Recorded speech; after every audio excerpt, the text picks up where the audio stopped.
তারা সাবস্ক্রাইব করে ফেলেন, আর যারা Facebook page Swapan Ahmed Facebook পেজে যারা ফলো করেন নাই তারা ফলো করে ফেলেন। তারটা লাগাই দিলাম, নে ভাই তার লাগাই দিলাম, এবার ওইটাও লাগাই দিই। ওকে, সো এবার দেখি সে কি বলে, তার মাথা ঠিক হলো কিনা সেটা দেখি। ওকে ভাইয়া, এবার তুমি কথা বলতে পারো। দুধ, চিনি, কাজু, বাদাম, এটা সেটা দিয়ে তৈরি করা। এইটা খেলে দাদা বৌদি মিল হবে, সংসারে শান্তি হবে, জীবনে অশান্তি হবে না।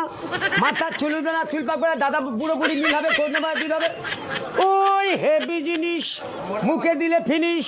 চুষে খাও, কামড়ে খাও, দাঁড়িয়ে খাও, বসে খাও। ভাই, এই হকার সাংবাদিককে কখনোই মানুষ করা যাবে না। হকার সারা জীবন হকারই থাকবে, সে কখনো সাংবাদিক হতে পারবে না। মলম বিক্রেতা, সে মলম বিক্রি করবে, তার ছোটবেলা থেকে স্বপ্ন ছিল মলম বিক্রি করবে।